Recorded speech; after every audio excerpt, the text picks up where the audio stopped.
काशी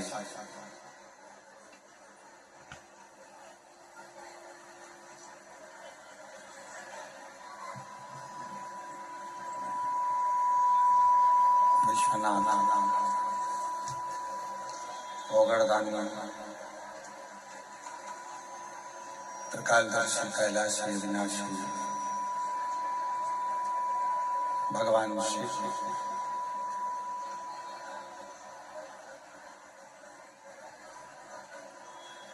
जिनकी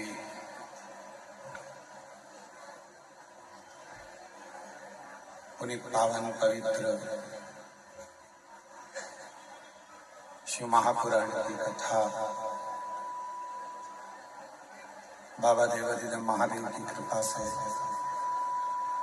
करुणा से, दया से बाबा कुबेर भंडारी की पवित्र धरा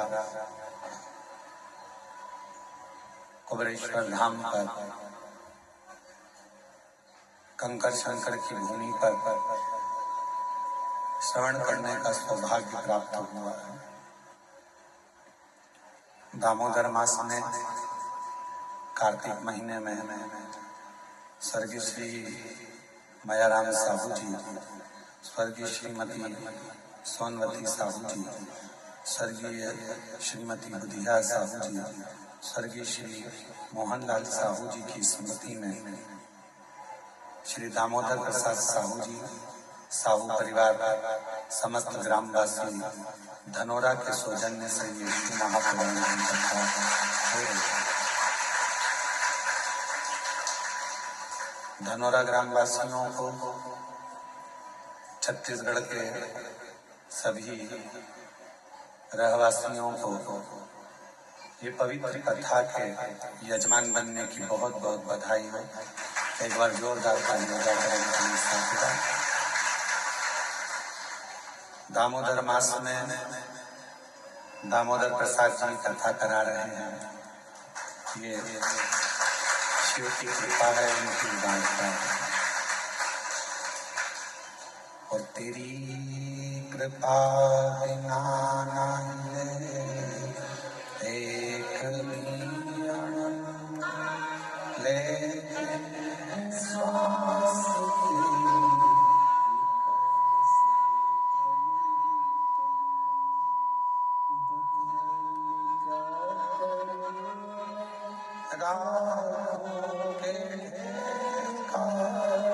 जब भगवत में खजाना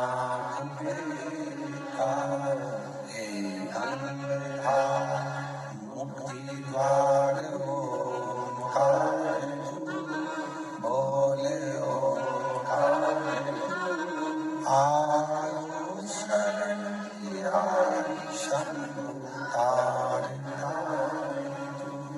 ये कथा भगवान देवाधिदेव महादेव की कृपा से, करुणा से, उनकी उदारता से चल रही है।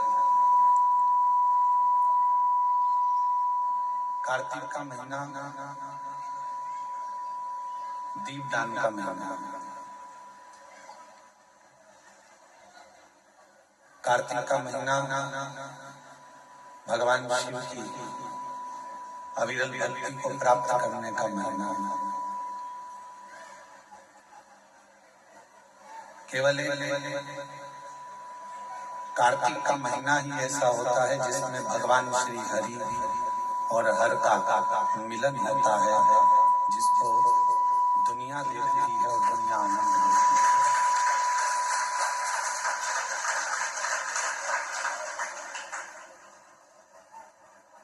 एक वैकुंठ चतुर्दशी का दिन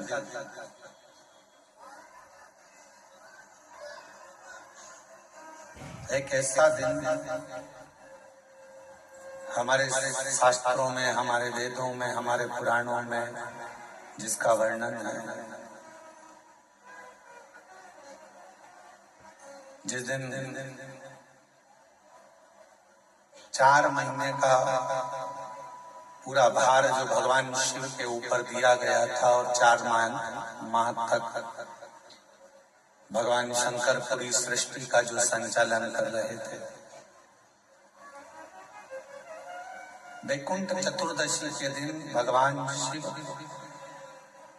अब वो सृष्टि का पूरा भार भगवान नारायण को दे देते हैं।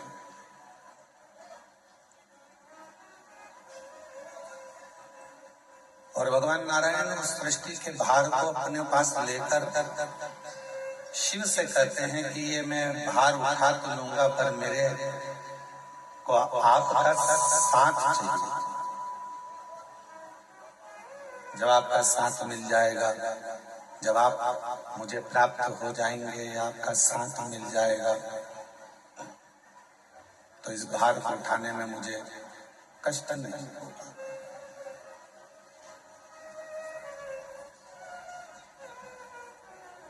भगवान शिव की कथा और भगवान हरि की कथा आपको और हमको ये प्रेरणा देती है कि अगर कोई कार्य है और उस कार्य को यदि पूर्ण करना है तो सबका सहयोग लेना चाहिए।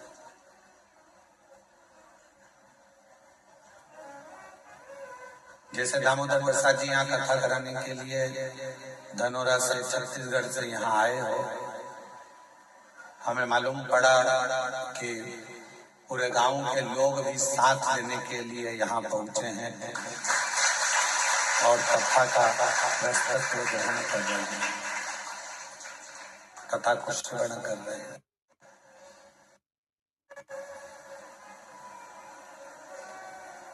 वो एक लाइन सब लोग गुनगुनाते हैं, साथ ही हाथ बढ़ाना, एक अगर थक जाए तो मिलके साथ, और साथी हाथ बढ़ाना,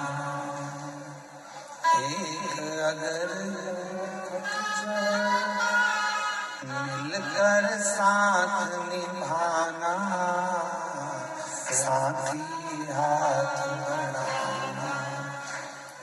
शिव और भगवान श्री हरि, हर और हरि, इन दोनों की कथा कर रही है, हरि और हर की कथा वर्णन कर रही है। और हर और हरि की कथा कर रही है कि अकेले यदि कुछ ना कर सकते तो सबका सानिध्य, सबका साथ, जब आप सबका साथ लेकर अगर कोई कार्य करोगे तो उसमें सफलता जरूर मिलेगी। पर व्यक्ति के जीवन में लगता क्या है,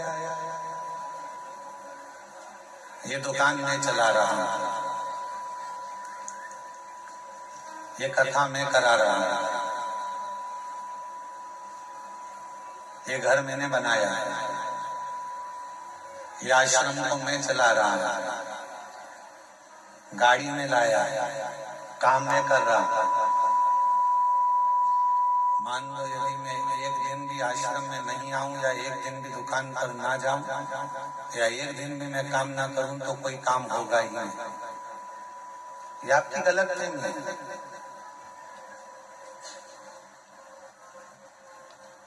आप हो तो लोग आपको गिन रहे हैं, नहीं होगे तो कोई गिनेगा। मैं गाड़ी लाया ये संबोधन नहीं है, बल्कि ये कहो कि परिवार वालों की एकता, सबका साथ हमारे साथ था।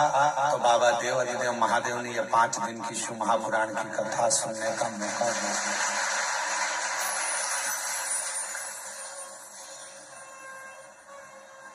मैंने और मेरा नहीं है,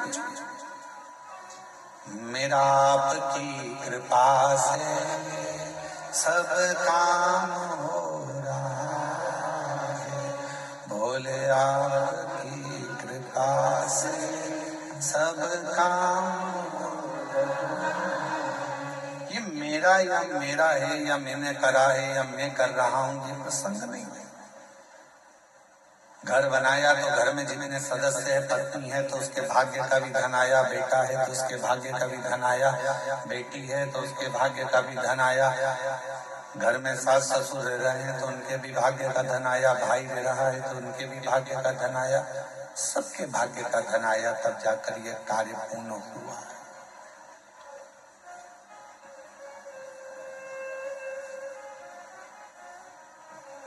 किसी एक के बस का नहीं है। सबका साथ, वो एक लाइन दी है आजकल केंद्र से, सबका साथ सबका विकास। सब एकजुट होकर चलेंगे तो विकास अपने आप हो जाएगा।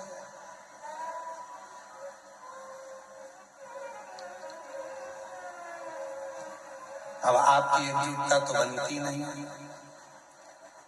बड़े भाई को लगता है कि मैं कर रहा हूँ, छोटे भाई को लगता है मैं कर रहा हूँ, मंझले को लगता है मैं कर रहा हूँ, बड़ी भाभी को लगता है मैं कर रहा हूँ, छोटी को लगता है मैं कर रहा हूँ, बीच को लगे मैं कर रहा हूँ। कोई नहीं कर रहा, करने वाला तो कोई दूसरा है। जिस दिन इस तन पिंजरे से ये श्वास रूपी पक्षी उड़ जाएगा, तब समझ में आएगा कि करने वाला तो कोई और था, हम तो केवल एक निमित्त थे। हम केवल एक निमित्त है।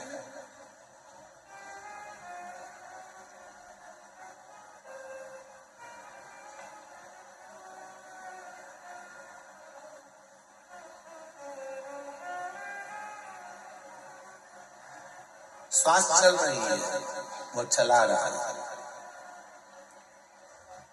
आप कितना भी प्रयास कर लो, कुबेरेश्वर धाम आप ऐसे जा ही नहीं सकते।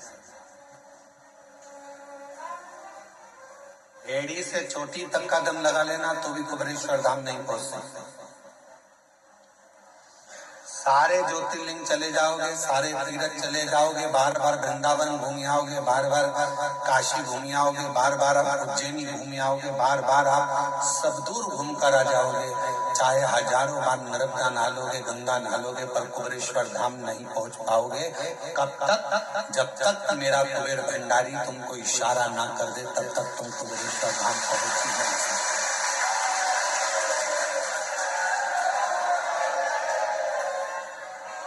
आप अयोध्या हो जाओगे, काशी हो जाओगे, प्रयाग हो जाओगे, गंगा नहा जाओगे, हरिद्वार होकर आ जाओगे, आप दुनिया के सारे तीर्थ होकर आ जाओगे, उज्जैनी भी बारंबार चले जाओगे, ओमकारेश्वर भी बारंबार चले जाओगे, पर सीहोर कुबेरेश्वर बाबा के धाम में तो बाबा जब तुम सब दूर होकर आ जाओ, उसके बाद भी तब तक सीहोर नहीं पहुंच सकते, कुबेरेश्वर धाम नहीं पहुंच सकते, जब तक मेरा शिव कृपा ना कर। क्यों? क्योंकि यहाँ जो आएगा, कुबेरेश्वर धाम जो आएगा, तो भगवान शंकर को उसकी झोली 3 महीने में भरना ही पड़ेगी। इसलिए सोच कर दिया।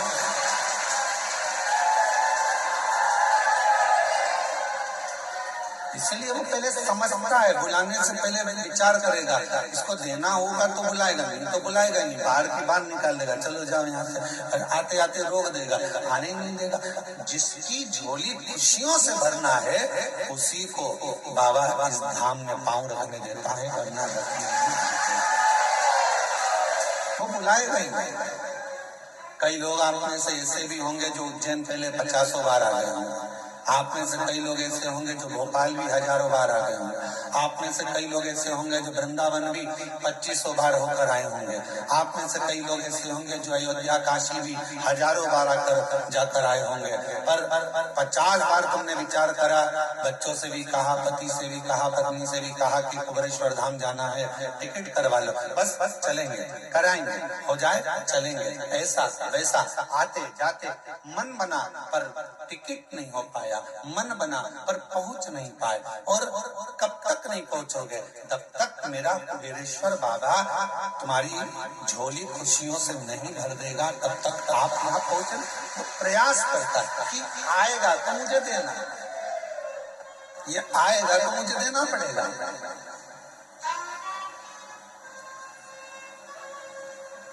अब हम आपसे पूछें, आपके घर में मेहमान आएंगे तो आप पानी पिलाओगे कि नहीं पिलाओगे? बोलो बोलो, जम के बोलो जरा, खिलाओगे। अगर मेहमान रात रुकने के लिए आया तो खाना खिलाओगे कि नहीं खिलाओगे?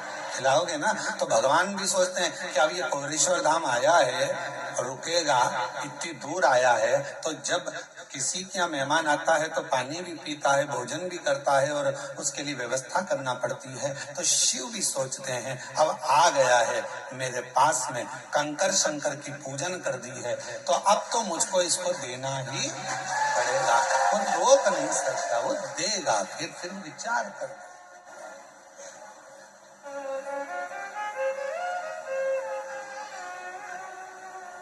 और मैंने तेरे ही भरोसे बाबा, तेरे ही भरोसे हवा बिच उड़ती जाऊंगी बाबा, डोर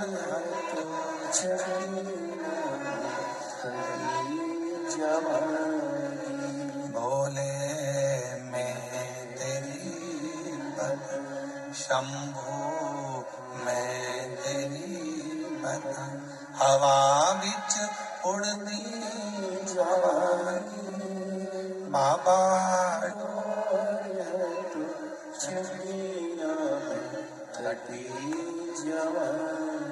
उसको देना है, उसको प्रदान करना है। तो बिना दिए अगर देना नहीं होता है तो वो बुलाता भी नहीं है। उसको झोली भरना होगी तुम्हारी तो वो तुमको यहाँ पर बुलाया है उसने। आस्था चैनल पर जितने भी भक्त शिव महापुराण की कथा को श्रवण कर रहे हैं, फेसबुक यूट्यूब पर जितने भी शिव भक्त शिव महापुराण की कथा को श्रवण कर रहे हैं, आप सबकी झोलियों में मेरा कुबेरेश्वर बाबा कुछ ना कुछ देगा, इसलिए आप टीवी खोल कर कथा को सुन रहे हैं।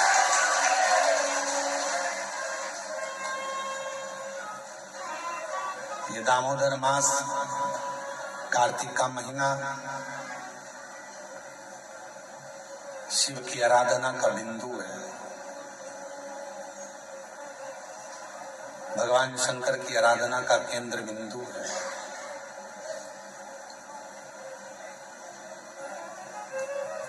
इस दामोदर मास में, इस कार्तिक के महीने में जो हम भगवान शंकर की आराधना करते हैं, जैसे मंदिर में या पंच वृक्ष के नीचे बट वृक्ष, आंवला, पीपल, शमी, बेलपत्र, ये जो पंच वृक्ष हैं, इन पंच वृक्ष के नीचे जैसे दीप दान किया जाता है, शिवालय में, देवालय में, भगवान के मंदिर में दीप दान किया जाता है, या अपने घर के अंदर या घर के बाहर प्रतिदिन दीप दान किया जाता है, तो कार्तिक महीने में अगर भूल से, कार्तिक महीने में अनायास भूल से भी यदि कहीं शिवालय में पंच दीप दान हो जाते हैं तो वो कार्तिक के महीने का करा हुआ दान अजर और अमर हो जाता है। अजर।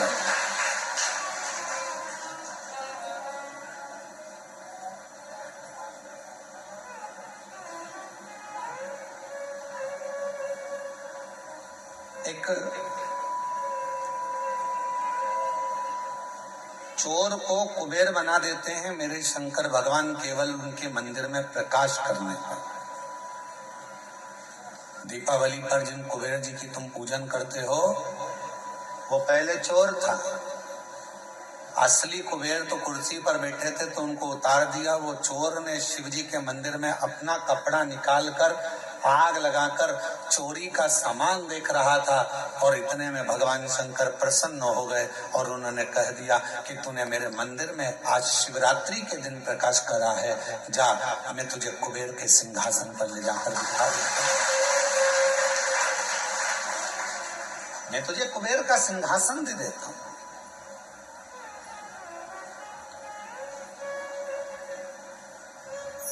शिवालय का दीपदान हम आप लोगों से भी कहेंगे, कभी एक बार प्रैक्टिकल करो। 1 वर्ष का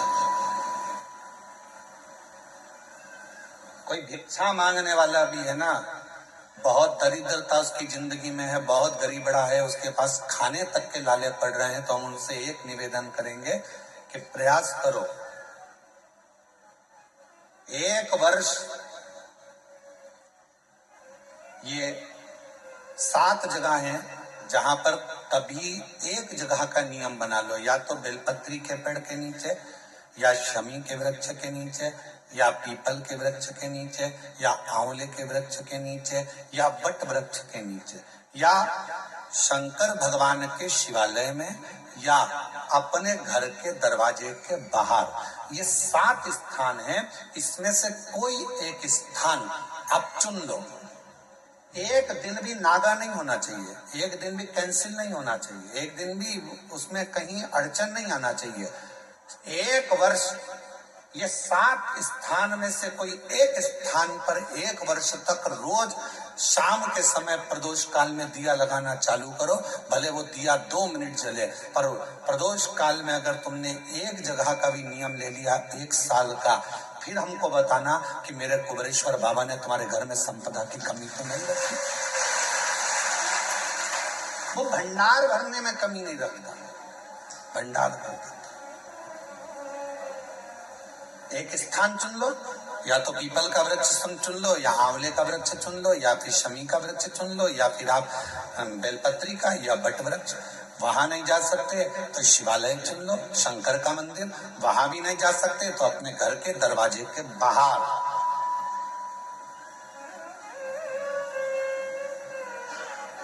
एक दीपक लगाने की क्रम प्रारंभ कर दीजिए, एक दीपक। और यदि वो क्रम प्रारंभ हो गया तो फिर आप खुद अंदाजा लगाएंगे कि धीरे धीरे धीरे धीरे आपका परिश्रम, आपकी मेहनत, आपका संघर्ष और आपकी मेहनत के साथ में जो तुम दीप लगा रहे हो, मेरा भोले बाबा दरवाजे पर लगाया हुआ दीप हो, चाहे वृक्ष के नीचे का दीप हो, चाहे शिवालय का दीप हो, वो हमारे मार्ग प्रकाशित करते चले जाता है और हमें रास्ता देते चले जाता है। 7 स्थान में से कोई सा भी एक स्थान चुन लो कि 1 साल तक मैं यहाँ दिया लगाऊंगी, 1 वर्ष। हम ये नहीं कह रहे कि बहुत सारा उसमें घी भरो, आप तो बत्ती गीली करो और उसको घी लगा दो, बस बहुत है। 1 वर्ष।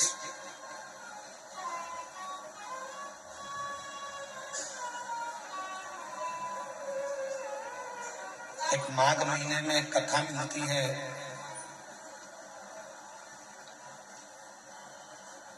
माघ मास के शिवरात्रि की एक कथा मिलती है, जिसमें वर्णन आता है कि जैसे ये 7 स्थान कार्तिक मास में वर्णन किया गया दीप के लिए, उसी तरह माघ मास की कथा कहती है शिवरात्रि की कि यही 7 द्वार, यही 7 द्वार, 7 जगह, यदि जल का भी सिंचन किया जाता है, माघ मास की कथा करती है, तो भी वो फलित होता है। और शंभु शरण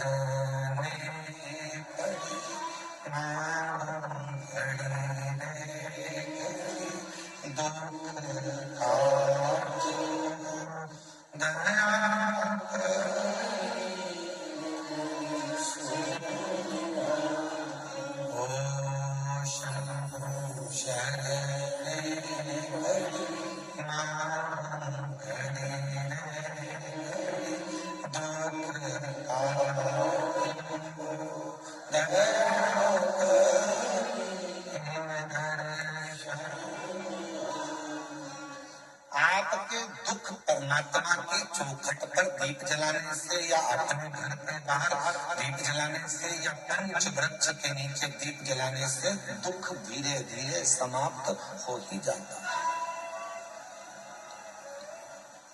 दीप लगाओगे तो मन की बात भगवान से कहो, दीप लगाओगे तो मन की बात भगवान से कहो, प्रार्थना। अच्छा एक बात बताओ, आप सब उत्तर दीजिएगा जरा। मच्छर काट गया तुमको, हमको, किसी को मलेरिया हो गया, तो मच्छरों को बोलोगे कि डॉक्टर को बोलोगे? बोलो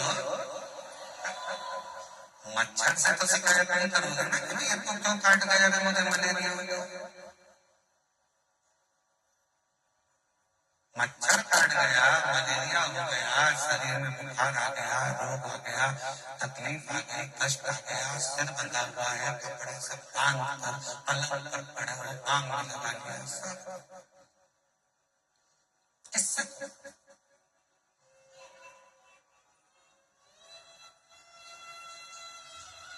मच्छर ने तो दुख दिया, मच्छर ने तो तकलीफ दी, मच्छर ने तो कष्ट दिया, पर बोल किससे रहे? जम के बोलो, मच्छर से शिकायत नहीं करना। डॉक्टर के पास जाकर बोलोगे कि डॉक्टर साहब ये मुझे बुखार आ गया, ये हो गया, तो क्या मच्छर काट गया तुमको, तुम्हें मलेरिया हो गया? गए किसके पास? डॉक्टर। मच्छर के पास नहीं गए। उसी तरह जैसे मच्छर दुख देता है तो डॉक्टर के पास जाकर शिकायत करते हो, विनय करते हो कि डॉक्टर साहब मुझे ये तकलीफ है। उसी तरह शिव पुराण की कथा कहती है, जब परिवार के लोग, संसार के लोग, कुटुंब के लोग, अपने लोग या दुनिया के लोग आपको जब दुख दे, तकलीफ दे, तो तुम किसके पास जाकर कहोगे? दुनिया वालों से नहीं, दुनिया वालों से कहोगे तो और काट पड़ेंगे मच्छर।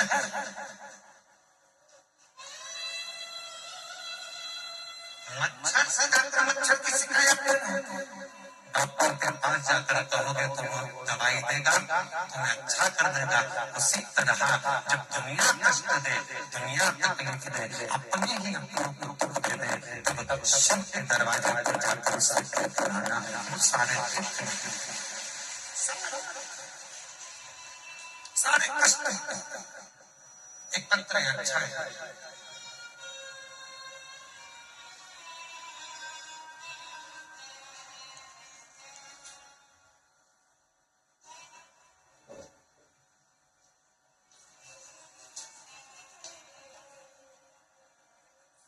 गुरु जी प्रणाम।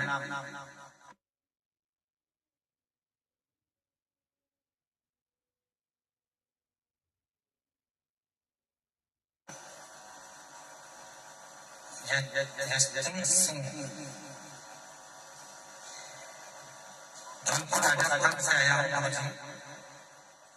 आपकी कृपा का क्या वर्णन करूँ, हमारी नहीं शिव जी की कृपा का वर्णन। यूपी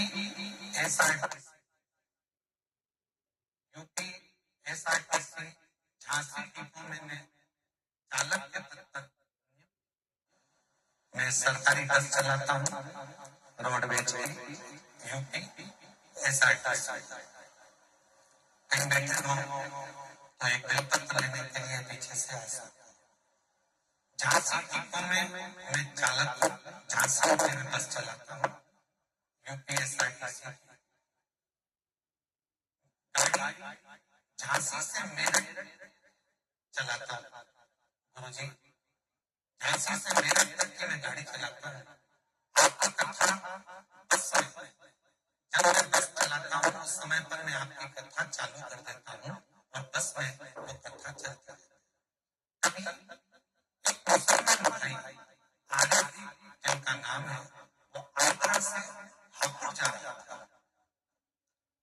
और जब हापुड़ से आरिफ नाम का एक मुसलमान भाई आगरा से हापुड़ जा रहा था, तब वह कथा सुन रहा था। वो मुझसे बोल रहा था, बताओ ये तो कथा सुन रहे हो, क्या ये महाराज जो बोल रहा है वो क्या सही में हो जाता है?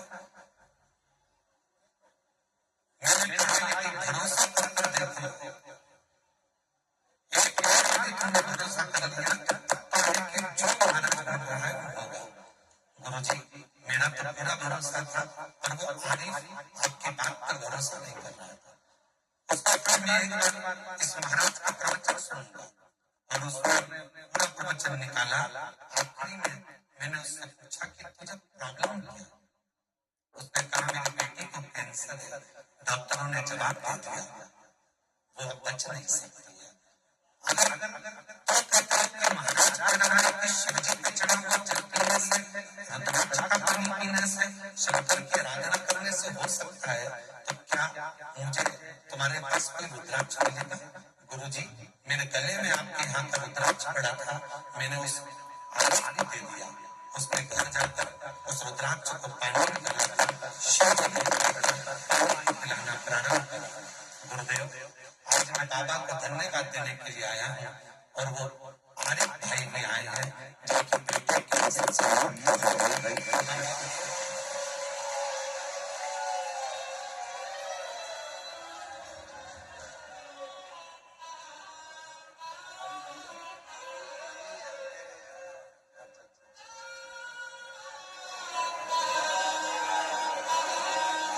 एक उनको दे देना। आप बस के संचालक हैं, और आरिफ भाई पंडाल में तो है पर आए नहीं है, और उनके लिए गई पत्र उनको देना और उनकी बेटी को देना।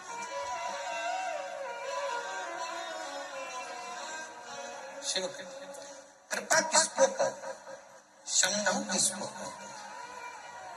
महाराज,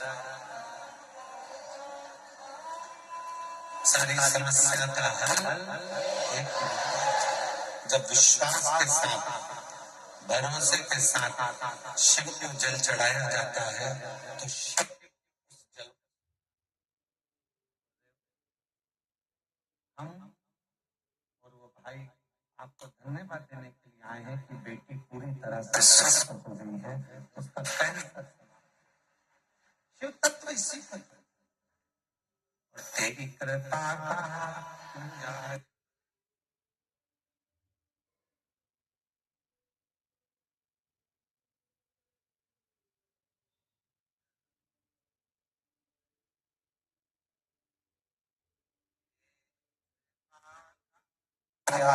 भरोसा कब किस पर जरा सी हम पर करो, जरा सी हम पर करो।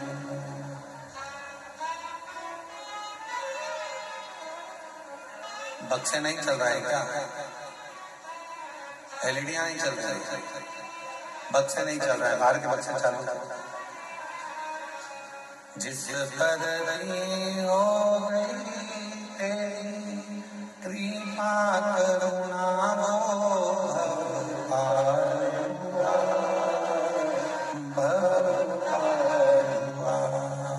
पापी हो चाहे उसका भी बाबा उद्धार हुआ, गीत अजाम गणिकाज से तेरे मन को जरा सी हम पर करो, जरा सी हम पर करो। तेरी कृपा का क्या भरोसा किस पर हो जाए, जरा सी हम पर करो, जरा सी। मच्छर काटेगा तो हम मच्छर से शिकायत नहीं करेंगे, हम शिकायत करेंगे तो डॉक्टर से जाकर करेंगे। साथ ये मच्छर मुझे काट गया है और मुझे मलेरिया हो गया है, मेरे शरीर में रोग हो गया है, बुखार आ रहा है, मुझे सिर दर्द कर रहा है।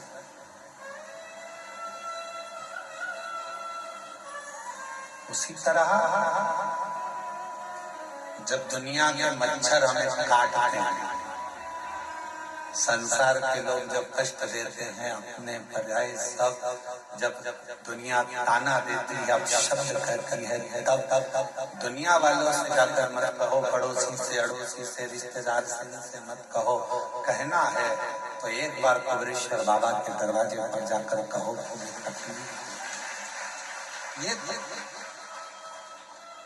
ये कष्ट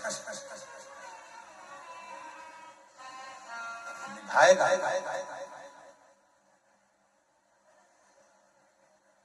और बिना निभाए वो रहता ही नहीं।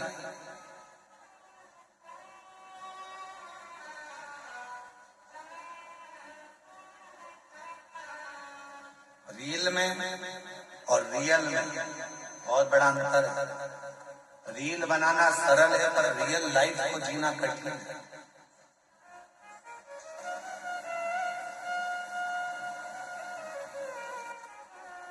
हमने कई लोगों को देखा है कि अपने स्टेटस पे लोग फोटो तो बड़ा स्माइल का लगाते हैं, पर उनसे मिलो एकांत में तो मालूम पड़ता है कि दुनिया का सबसे ज्यादा दुखी व्यक्ति वही है। फोटो तो स्माइल का लगाया है, हंसते हंसते लगाया है, पर उसके अंदर कितना दर्द छुपा हुआ है वही जानता है। उसके भीतर कितना दर्द। अब कुबेरेश्वर बाबा से आप लोगों से ज्यादा हमारा मिलना नहीं होता। आप भी कई लोग आए हैं 24 घंटे, 2 दिन 3 दिन 4 दिन यहाँ रुके हैं।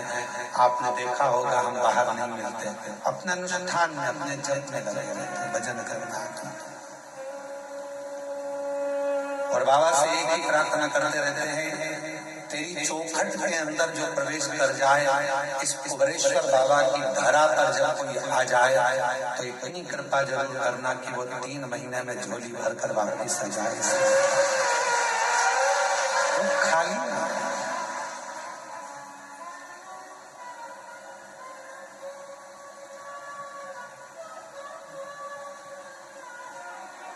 खाली रह गया तो 50 जगह जाकर कहेगा मैं सीहोर गया था कुबेरेश्वर बाबा के यहाँ और इतना सुना था मैंने कि वो देता है,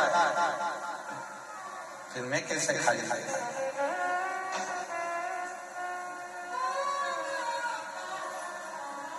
और हम आप लोगों से भी कहेंगे कि कुबेरेश्वर बाबा की धरा है, कंकर शंकर की भूमि है। यहाँ विश्वास अगर आपके दिल में है तो शिव दिए बिना नहीं रह सकता।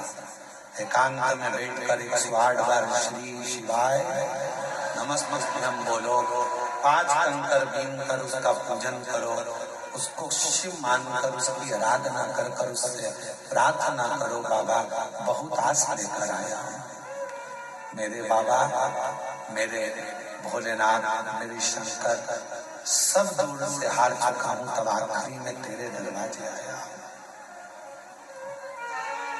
और अगर तेरे दरवाजे से भी खाली चला जाऊंगा तो फिर कहाँ जाऊंगा। अब ये श्वास तेरी है, शरीर तेरा है, घर तेरा है, परिवार तेरा है। जैसे तूने आज मुझे अपने धाम में बुलाया, पूजन करवाई, ऐसी कृपा करना कि मुझे फिर वापिस खूब देना, खूब कृपा करना, स्वस्थ होकर परिवार के साथ आनंद के साथ तेरे धाम फिर आऊं और फिर पूजन कर। ऐसी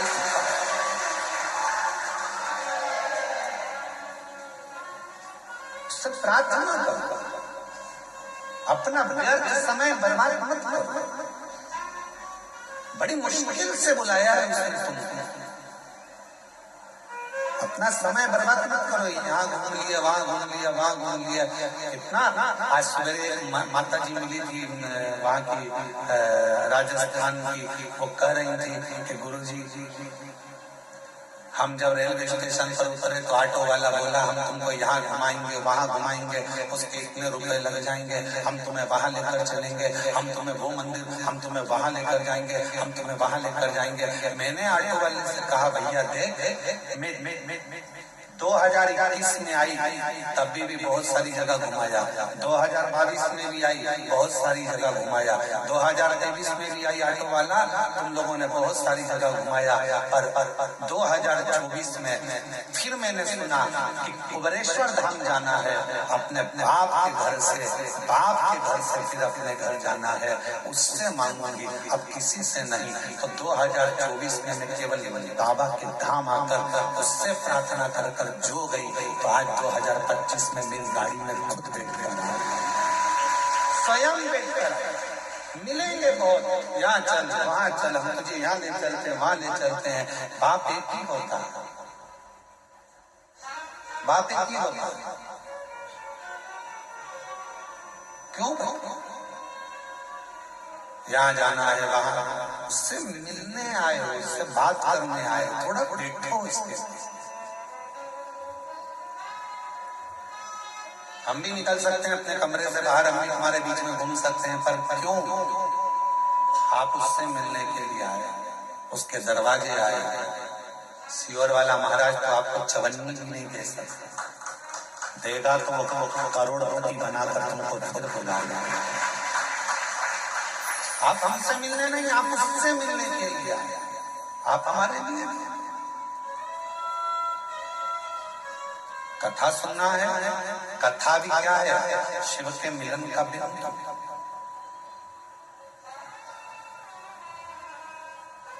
शंकर से मिलन का बिंदु है शिव महापुराण की।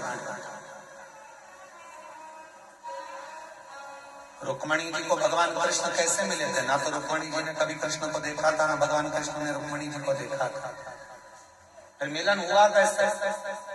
केवल एक बात पर मिलन हुआ कि रुक्मणी जी ने रोज किसी न किसी मुख से भगवान कृष्ण का चरित्र सुना।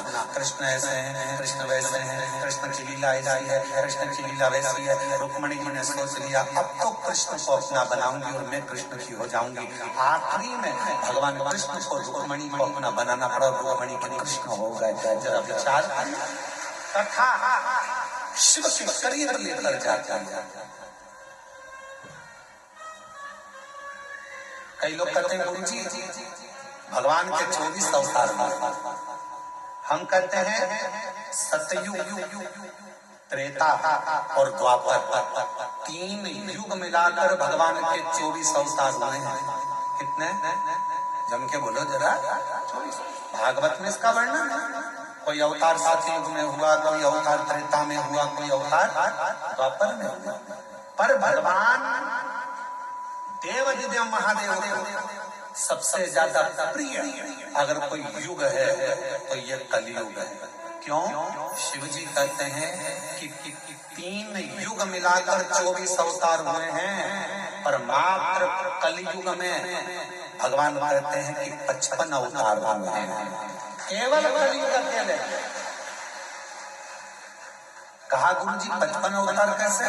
तो किसी ने पूछा कि केवल अकेले कलयुग में भगवान के 55 अवतार? हाँ, कभी श्रीमद वल्लभाचार्य जी के रूप में, कभी श्री रामानुजाचार्य के रूप में, कभी श्री निम्बार्काचार्य के रूप में, कभी नामदेव जी के रूप में, कभी मीराबाई के रूप में, कभी कर्माबाई के रूप में, कभी तुकाराम जी के रूप में, कभी छत्रपति वीर शिवाजी के रूप में, कभी स्वामी समर्थ के रूप में, कभी रामकृष्ण परमहंस के रूप में, कभी स्वामी विवेकानंद के रूप में। ये भगवान के ही तो अवतार है।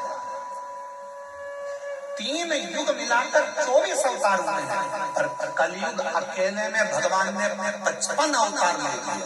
इतने संत, इतने साधु जिन्होंने भक्ति कर कर भगवान को प्राप्त करा, वो भगवान का ही तो स्वरूप।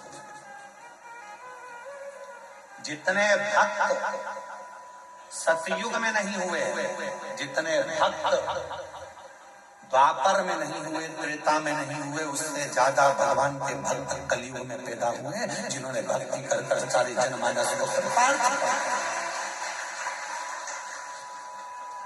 यह अवतार जितने साधु, सन्यासी, तपस्वी, साधक, उपासक जो भगवान की अविरल भक्ति में डूबे हुए हैं, वो भगवान का ही तो एक प्रतिबिंब है, भगवान का ही तो स्वरूप। एक गीत की लाइन है, तुझमें रब दिखता है यारा में, आप उसको सुनो। और जब आप जब उस स्वरूप को किसी में देखते हैं तो वो उसमें नजर आता है। क्यों आए कुबरेश्वर धाम? कथा सुनने के। क्यों आए कुबरेश्वर धाम? बाबा से बोलने के। क्यों आए कुबरेश्वर धाम? बाबा से विनय करके, निवेदन करके।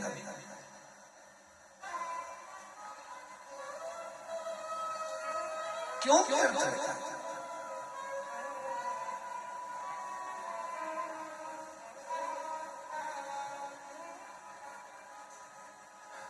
कुबेरेश्वर बाबा की धरा पर मेरी माताएं, मेरी जीजियां भी आती हैं, जिनके संतान नहीं है, वो भी आकर अगर दंडवत करती है, वहां की मिट्टी जब वो सोती है प्रणाम करती है, उस रज को अपने शरीर पर लगा लेती है, उसको प्रणाम करती है, नमन करती है, तो माँ कहीं ना कहीं किसी रूप में ना जाने वो पृथ्वी माता भी कृपा कर कहीं शिव को कंकर शंकर का स्पर्श होकर उसका गोद भरा जाए। कुछ तो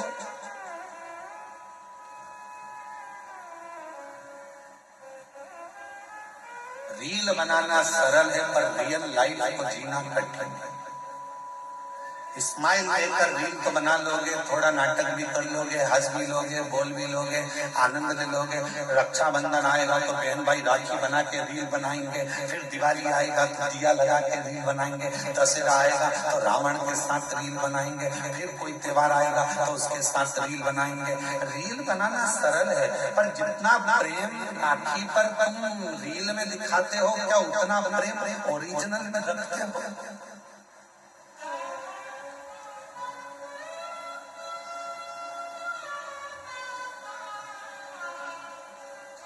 रील बनाना सरल है। एक फिल्म का निर्माण करना सरल है। पूरी फिल्म में देखो, एक लड़का बता देते, एक लड़की बता देते, एक दो दुश्मन बता देते और पूरा घुमा फिरा कर झगड़ा लड़ाई पंगा सब दिखाएंगे। आखिरी में फिल्म कहाँ खत्म होती है? जहाँ लड़का लड़की की शादी होती है। ठीक है, बोलो बोलो जम के बोलो।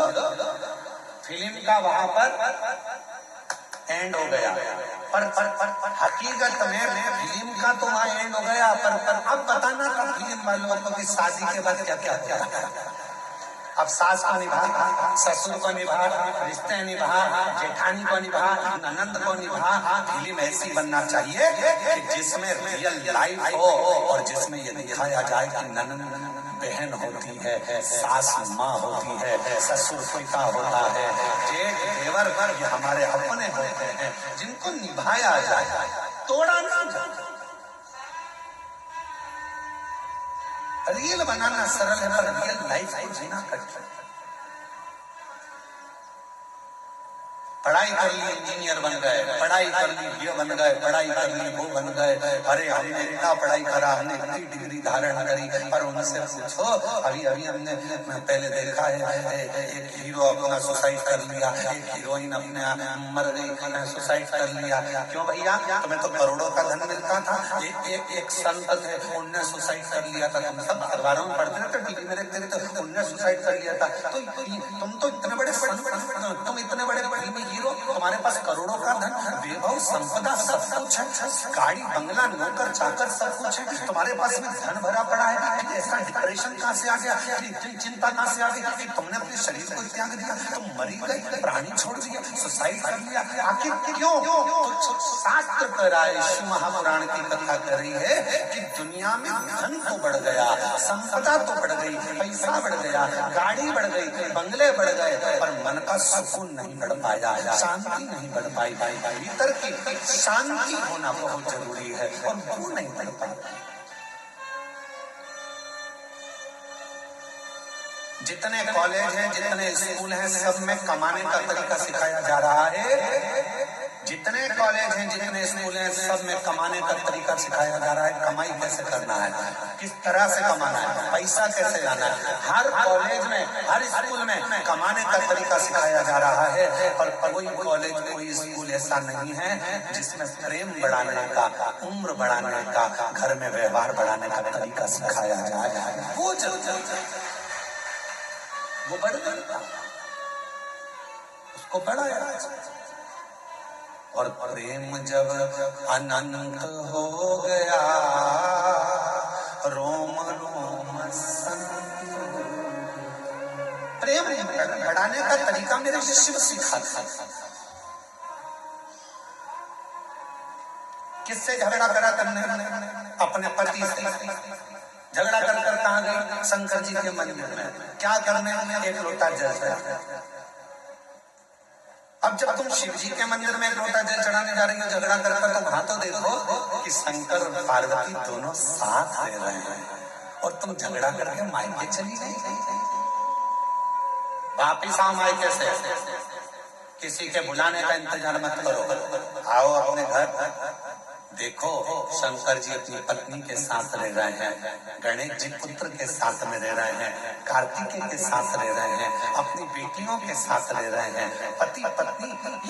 आएगा शंकर जी की लाइफ में विष आया है, शंकर जी के सामने भी विष आया है, और उन्होंने पी लिया, निगल लिए, कंठ पर रख लिया और अपनी लाइफ अच्छी जी रहा है। तुम्हारी जिंदगी में भी दुख आएगा, किसका झगड़ा नहीं होता। शंकर पार्वती जी का भी सती माता को समझाया, माता सती नहीं समझी, अपने पिताजी के घर चली गई, जलकर भस्म हो गई। कितना दिल दुखा होगा महादेव का,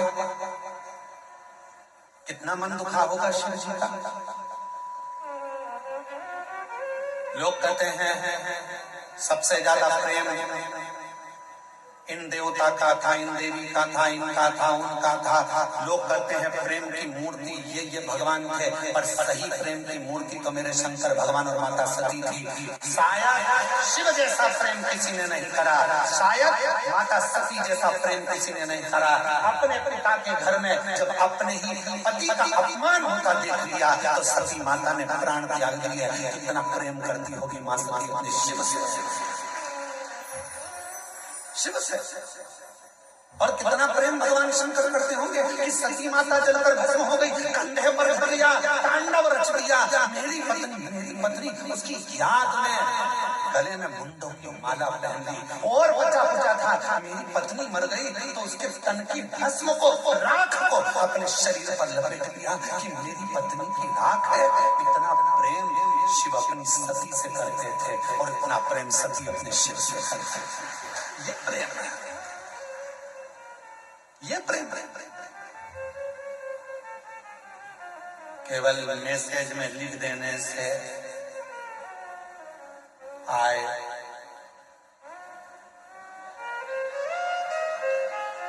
केवल मैसेज में लिख दिया मैं तुमसे प्रेम करता हूँ, प्यार करता हूँ, हो गया उत्तर में। मोबाइल दिला दिया, प्रेम हो गया उत्तर में। आज के जितने त्योहार हैं केवल गिफ्ट के हो गए, केवल गिफ्ट के त्योहार। पापा ने क्या दिलाया बच्चों को? ये कपड़ा तक नहीं दिलाया त्योहार पर। करवा चौथ का व्रत था तो मेरी बेटी को एक साड़ी तक नहीं दिलाई। दामाद तुमने केवल गिफ्ट से प्रेम रह गया, केवल लेन देन से प्रेम रह गया। पहले कुछ नहीं होता था, कुछ भी नहीं। किसी के घर में तो धन भी नहीं होता था तो भी निभता था, परिवार निभता था।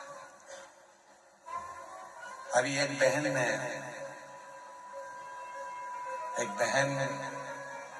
उसका घर में कुछ भी नहीं था, कुछ भी। उसने अपने पड़ोसी से कहा कि मेरा छोटा सा झोपड़ा है, टूटा हुआ घर है, मेरा छोटा सा झोपड़ा टूटा घर। हमारे यहाँ कोई मूर्ति खरीद कर लाएंगे लक्ष्मी जी की या देवता की तो वो पैसे भी नहीं। तुम सीवर वाला महाराज से पूछो ना कि हम पूजन किसकी करें, लक्ष्मी जी के लिए पूजन किसकी?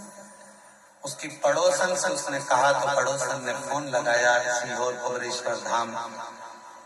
आशीष हमको बोले कि गुरुजी उन्होंने पूछा ना हमारे पास में चढ़ाने का कुछ है, ना लगाने का कुछ है, ना हम हमारे घर को ज्यादा पोस सकते हैं, गाय के गोबर से दीप दिया है, हम किस चीज की पूजन करें? तो हमने आशीष से कहा उनके घर में कुछ नहीं होगा, झाड़ू जरूर होगी, आप उनसे बोल दो दिवाली पर झाड़ू की पूजन कर लेंगे, लक्ष्मी। उस बूढ़ी माँ ने अपने पति के साथ झाड़ू की पूजन कर ली, उसमें भी तो लक्ष्मी बसती है।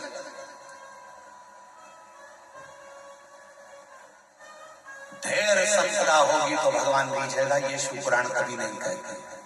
करोड़ों का धन होगा तो भगवान लीजिएगा, ये पुराण नहीं कहते।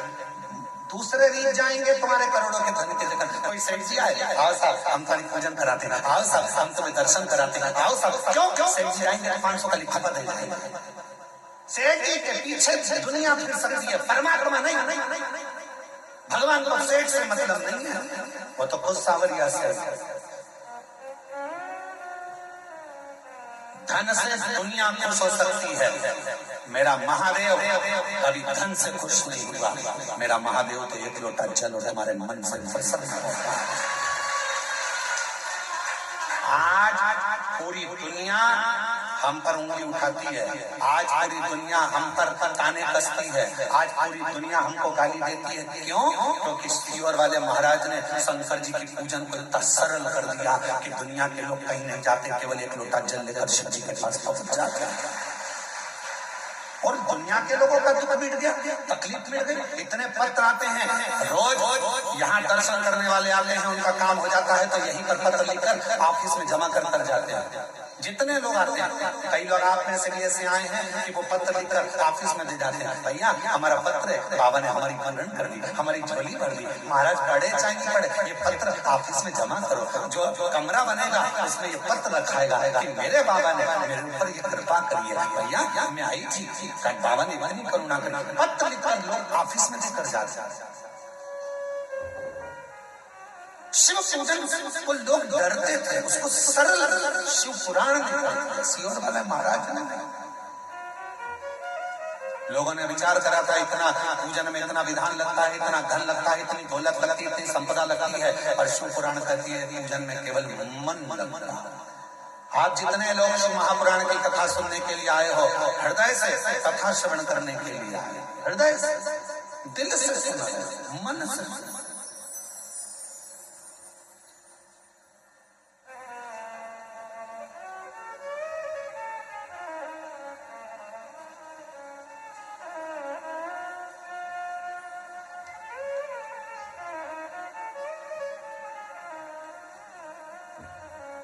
उसका अनुभव आप स्वयं करेंगे, आप स्वयं।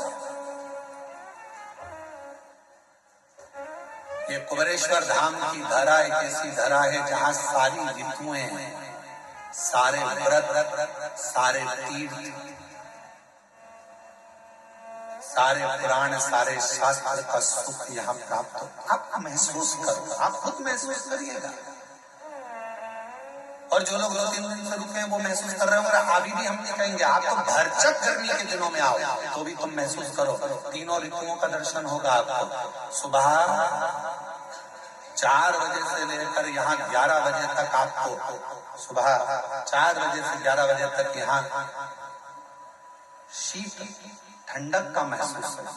भरचक गर्मी कितनी भी गर्मी लगे, दोपहर में यहाँ शाम को 4 बजे तक ऐसा महसूस होता है कि जैसे बहुत ग्रीष्म था, और 4 बजे के बाद शाम को 7 बजे तक प्रदोष आरती तक ऐसा लगता है कि हल्की हल्की पानी की बूंदें कहीं से आ रही हैं, चेहरे पर आकर गिरी है, कहीं जल दर्शन, सारी ऋतुएं दर्शन कराती हैं, सारी।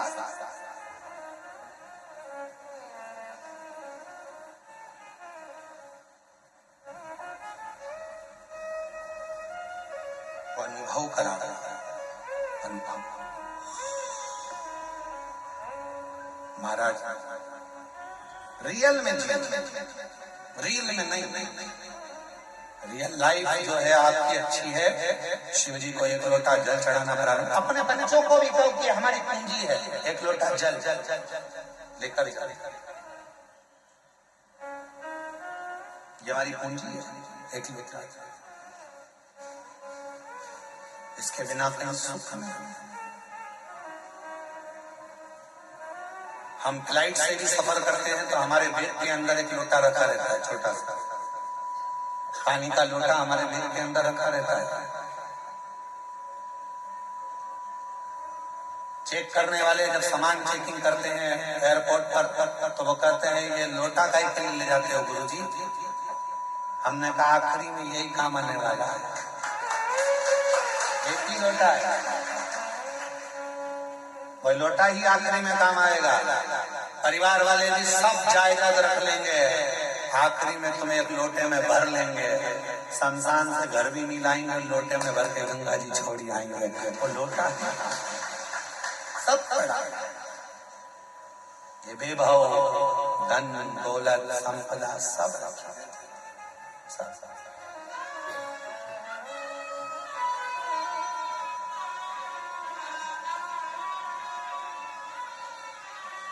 भक्ति करके कुबेरेश्वर धाम पर आए हो तो बाबा पर पूर्ण आश्रित होकर मुझे कहीं नहीं जाना, मुझे तो मेरे कुबेर भंडारी के दरवाजे जाना है, एक बार उससे मिलकर आना, उससे कहकर आना, साधेगा। एक पत्र अच्छा है।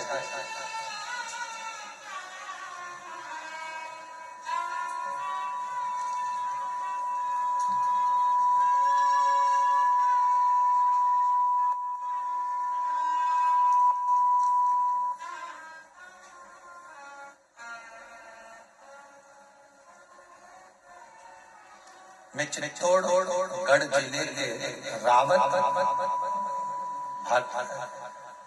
भाटा शहर की रहने वाली हूँ। मेरा नाम चंद्रकला मीना है। कहीं बैठी हो तो हाथ हिला सकती हैं और एक बेलपत्र लेने के लिए पीछे वाले रास्ते से आ सकती हैं। चंद्रकला मीना है। आपका बहुत बहुत धन्यवाद गुरुदेव। मेरा पुत्र रोहित मीना की अप्रैल में बहुत तबीयत खराब हो गई, उसके फेफड़ों में पानी भर गया। डॉक्टर ने साफ मना कर दिया, हम इसे नहीं बचा सकते, ये बचेगा नहीं, हम इसे बचा नहीं सकते। मेरे को लगा कि मेरा बेटा नहीं रहा, क्योंकि डॉक्टर ने डायरेक्ट अंदर से आकर बाहर कर दिया कि हम नहीं बचा सकते। पति भी रोए, हम भी रोए कि बेटा हाथ से चला गया। मेरे को लगा कि मेरा बेटा नहीं रहा, पर गुरुजी मैंने हार नहीं मानी। मैंने कहा जो काम डॉक्टर नहीं कर सकता फिर आखिरी में शिव जरूर करेगा। गुरुदेव, सिस्टर जो नर्स जी, उसने कहा था कि बेटा बचेगा नहीं, उसने भी कह दिया तभी बचेगा, लास्ट। और एक काम करो, वो सियोर वाला बाबा कथा में कुछ न कुछ बताता रहता है। अगर उसका कोई एक उपाय तुमने कर लिया तो ये पक्का है, ये बच सकता है। हम अस्पताल के पास में मोबाइल रखकर सुने, उसमें आपने रात्रि 9:15 वाला उपाय बताया और डॉक्टर ने तो कह दिया कि अब इसको ले जा सकते हो, अंतिम है ये, इसको घर में श्वास आखिरी निकले तो इसको ले जाओ। हमने कहा डॉक्टर साहब थोड़ा सा कथा सुनकर शिव के मंदिर तोड़ी, जल भर जल लाकर बेटे के मुख में दिया। डॉक्टर ने पूछा क्या दे रहे हो? हमने कहा आप कह रहे हो कि अंतिम श्वास है तो गंगा जल ही समझ। मुख में जल दिया और जल देकर बेटे के पूरे शरीर पर हाथ फेर दिया। गुरुदेव, 20 से 25 मिनट तक श्री शिवाय नमस्तुभ्यम का जप करती रही मैं, और 20 से 25 मिनट तक जब श्री शिवाय नमस्तुभ्यम का जप करती रही तब एकदम बेटे ने झटका लिया और झटका लेकर थोड़ी देर के लिए उठकर बैठा। डॉक्टर ने फिर इलाज चालू करा और बाबा की कृपा से मेरा बेटा बच गया। मेरा बेटा आज हम पूर्ण तरह से, मेरा बेटा स्वस्थ है। पंडाल में कथा सुनने के लिए आए हैं, दर्शन करने के लिए आए हैं। मैं चित्तौड़गढ़ जिले के रावत भाटा शहर की निवासी हूँ। मेरा नाम चंद्रकला मीना है। हम बाबा को प्रणाम करने, मेरा बेटा है रोहित मीना।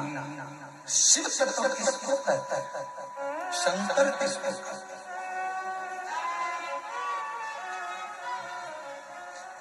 और जब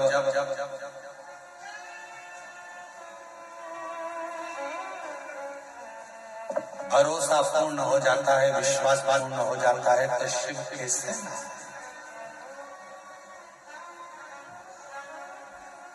कैसे ना मिले। कहीं पर भी बैठ कर आप कुबेर भंडारी को जब पुकारते हो, कुबेरेश्वर बाबा का स्मरण करते हो तो शिव तत्व आपके करीब होगा।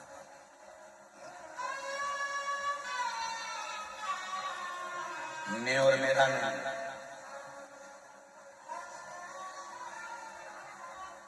कई लोग जब ऑनलाइन कथा होती है कुबेरेश्वर धाम से तो लोग जजमान बनते हैं, अपने अपने घरों में बैठकर कथा सुन। वो नहीं आ पाते, घर में बैठकर भी जजमान बन जाते हैं। हम उनसे कहते हैं कि तुम जजमान बन गए, भले अपने घर में बैठकर जजमान बने हो, कथा सुन रहे हो, और निश्चित है कहीं शिव जी को तुम्हारी झोली भरना होगी, इसलिए बाबा ने तुम्हें घर बैठकर भी जजमान बनाया।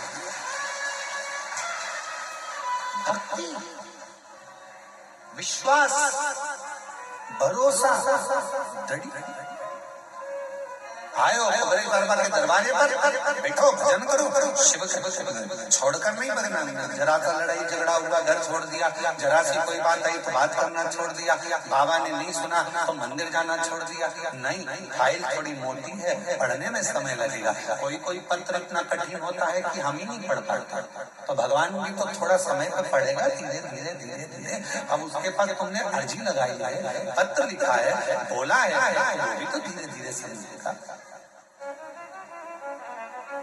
वो एक लाइन का स्मरण करते हैं, ओ मैंने अर्जी लिख दी बाबा तेरे दरबार,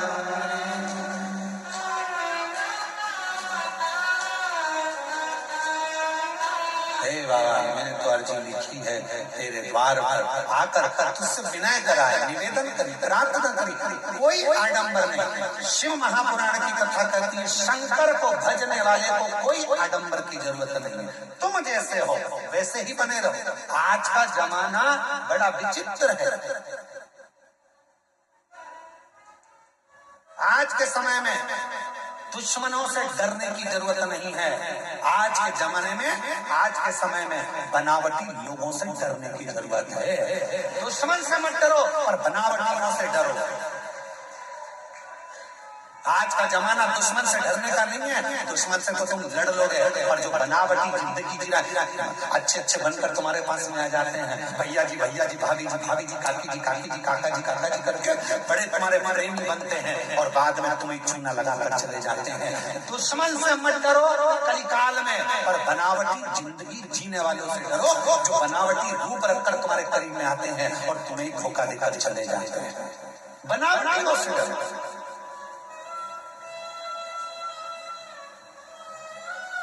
दुश्मन तुम्हारा कुछ नहीं बिगाड़ सकता, पर जो बनावटी बनकर तुम्हारे पास में आए हैं, तुम्हारे अपने बनकर बैठे हैं, तुम्हारा साथ ऐसा लग रहा है कि इसके सिवा कोई नहीं है, यही सब कुछ कर सकता है, यही करेगा। जो बनावटी चेहरा कोई सा रखते हैं और दिखावा कैसा करते हैं, उनसे बचने की जरूरत है। दुश्मन से भले मत डरना, दुश्मन तुम्हारा बाल बांका नहीं कर सकता, पर जो बनावटी जिंदगी जीकर तुम्हारे पास में आए हैं वो तुम्हें धोखा देकर चले, उससे बचो। और उनको पहचानना कठिन पड़ जाता है। बनावटी लोगों को पहचानोगे कैसे? नहीं पहचान सकते कि अच्छा है कि बुरा है। इसलिए क्या करना, एक लोटा जल चढ़ाओ, शिव जी को जल चढ़ाओ, रोज जल चढ़ाओ।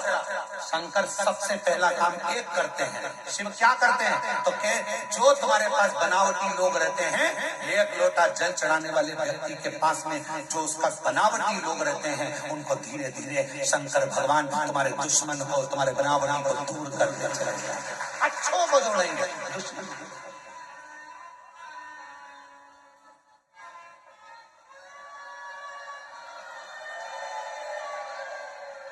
आ गई, आवाज आ गई। बनावटी लोगों से बचिए थोड़ा।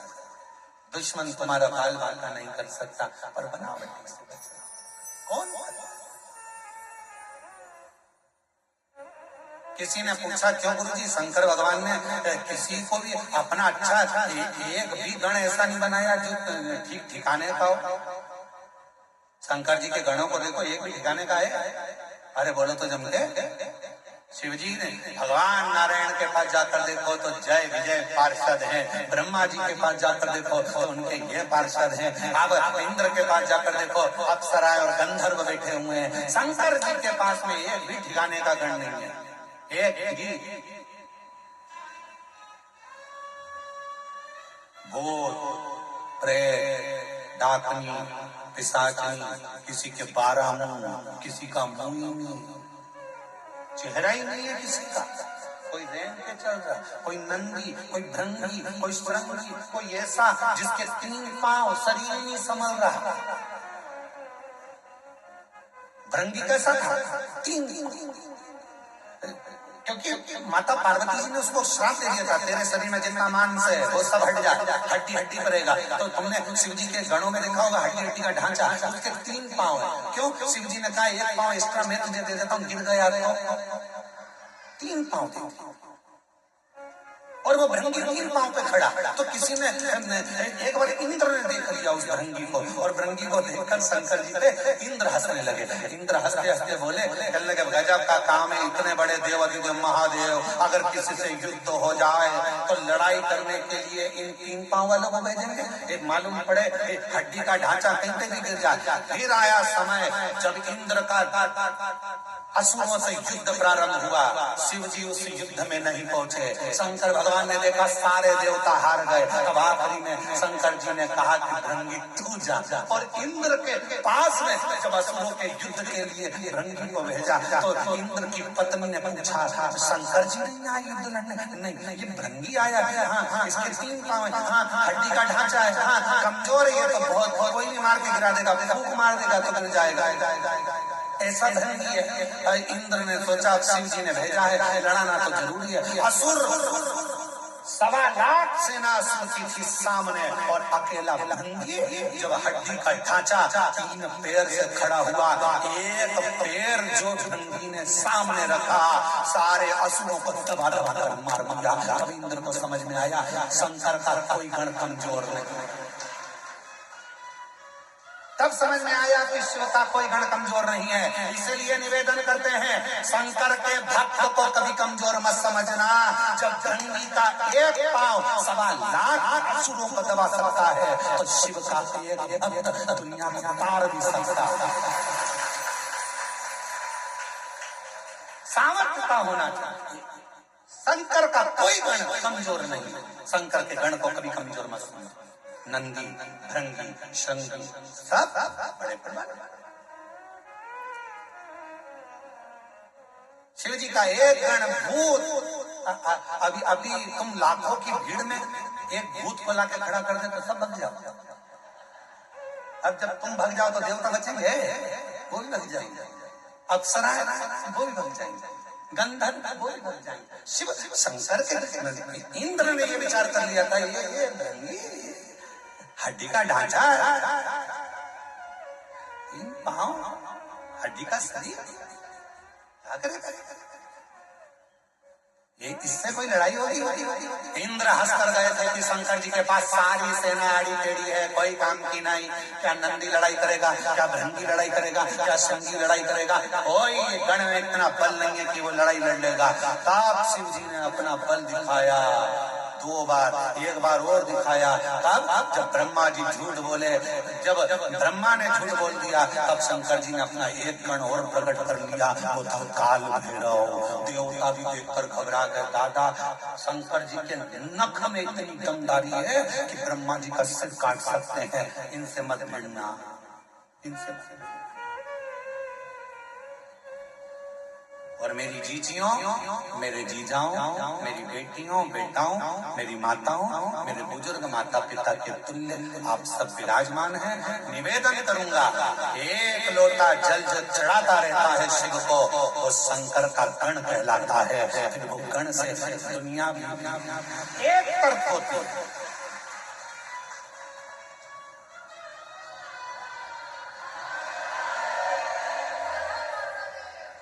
बोल बम का नारा है, सारी समस्या का हल। श्री शिवाय।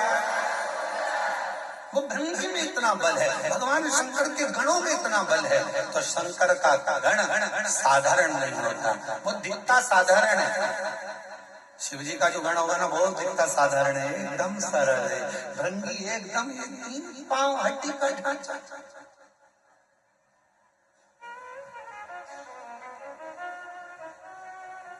दिखता सरल है। इसमें कुछ भी नहीं है, दमदारी नहीं है, बिल्कुल ऐसा रहते हैं, ऐसा इतना सरल दिखे ही नहीं।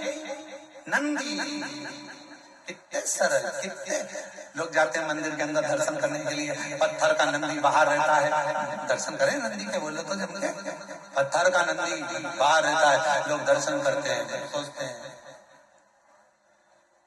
विचार करते हैं, नंदी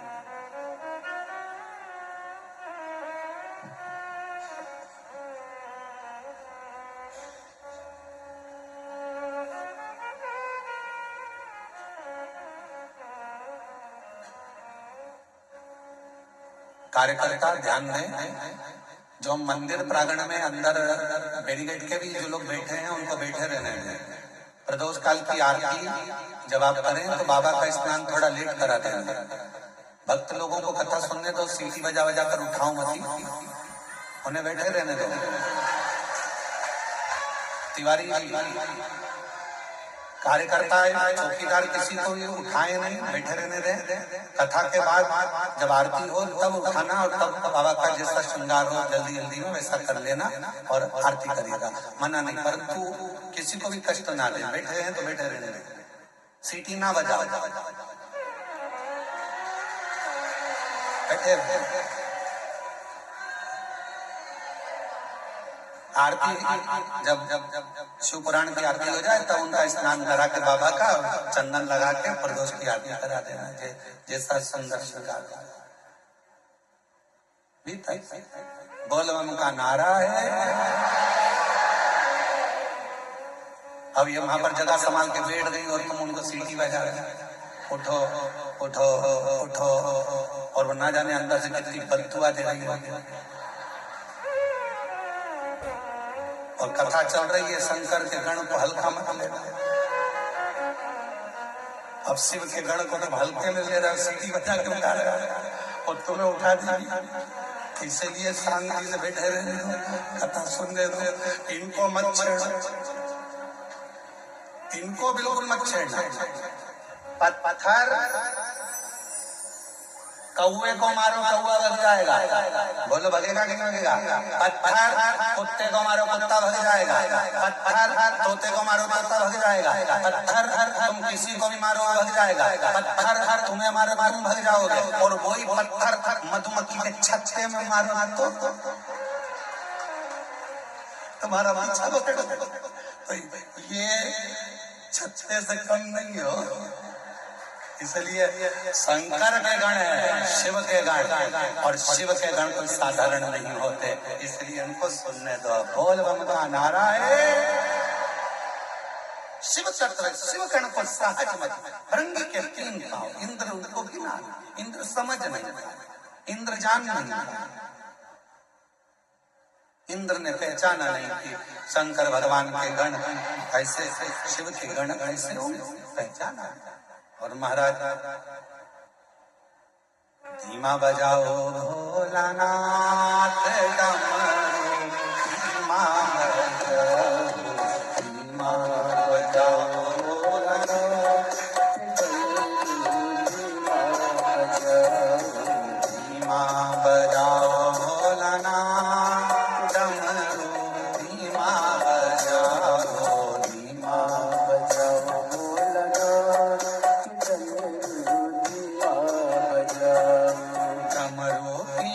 सुन के ब्रह्मा जी आए,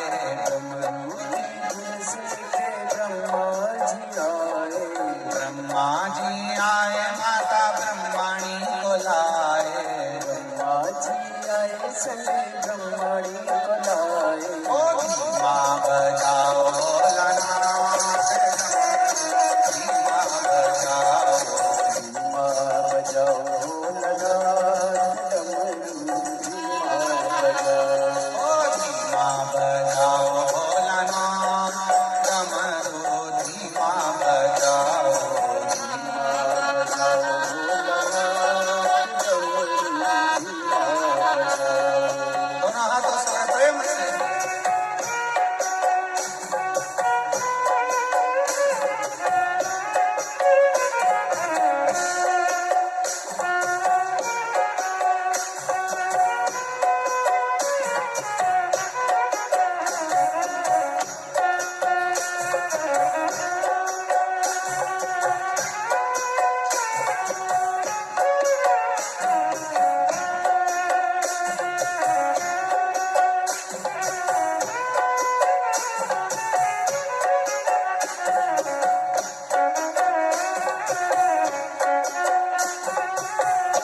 विष्णु जी आए, डमरू की धुन सुन के विष्णु जी आए, डमरू की धुन सुन के विष्णु जी आए, विष्णु जी आए संग लक्ष्मी जी बुलाए, विष्णु जी आए संग लक्ष्मी जी बुलाए, धीमा बजाओ भोलानाथ डमरू, धीमा बजाओ, धीमा बजाओ भोलानाथ डमरू, धीमा बजाओ, धीमा बजाओ भोला, धीमा बजाओ, धीमा बजाओ भोला, धीमा बजाओ, धीमा बजाओ भोला, धीमा बजाओ, धीमा बजाओ भोला, धीमा बजाओ, धीमा बजाओ भोलानाथ डमरू, धीमा बजाओ, धीमा बजाओ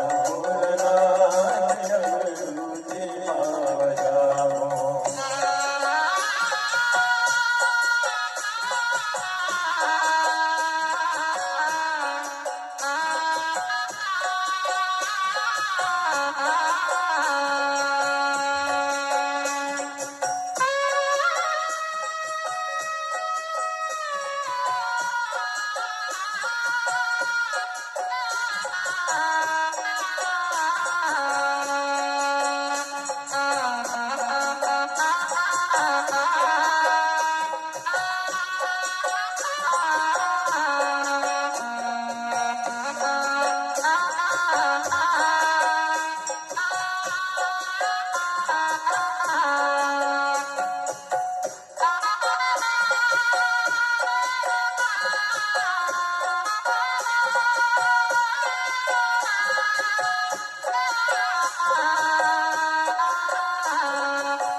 डमरू की धुन सुन के कान्हा जी आए, डमरू की धुन सुन के कान्हा जी आए, डमरू की धुन सुन के कान्हा जी आए, डमरू की धुन सुन के कान्हा जी आए, कान्हा जी आए संग राधा जी बुलाए, कान्हा जी आए संग राधा जी बुलाए, धीमा बजाओ भोलानाथ डमरू, धीमा बजाओ, धीमा बजाओ भोलानाथ डमरू, धीमा बजाओ, धीमा बजाओ भोला, धीमा बजाओ, धीमा बजाओ भोला, धीमा बजाओ, धीमा बजाओ भोलानाथ डमरू।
जी आए, डमरू की धुन सुन के राम जी आए, डमरू की धुन सुन के राम जी आए, डमरू की धुन सुन के राम जी आए, राम जी आए सके सीता जी को लाए, राम जी आए सके सीता जी को लाए, धीमा बजाओ भोलानाथ डमरू, धीमा बजाओ, धीमा बजाओ भोलानाथ डमरू, धीमा बजाओ, धीमा बजाओ भोलानाथ डमरू, धीमा बजाओ, धीमा बजाओ भोलानाथ डमरू, धीमा बजाओ, धीमा बजाओ भोलानाथ डमरू, धीमा बजाओ, धीमा बजाओ भोलानाथ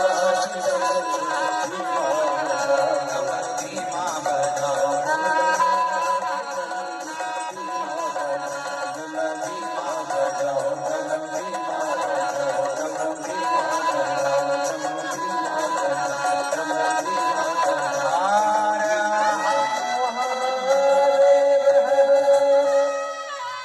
अपने स्थान पर बैठकर भगवान देव महादेव से प्रार्थना करिए, विनय करिए, निवेदन करो, बाबा को अपने मन का भाव करो और दिल से बाबा को प्रार्थना।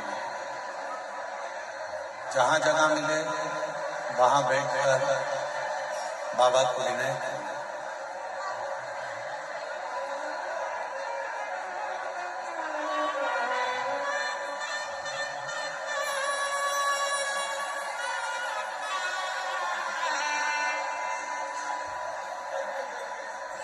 कंकर शंकर की भूमि है,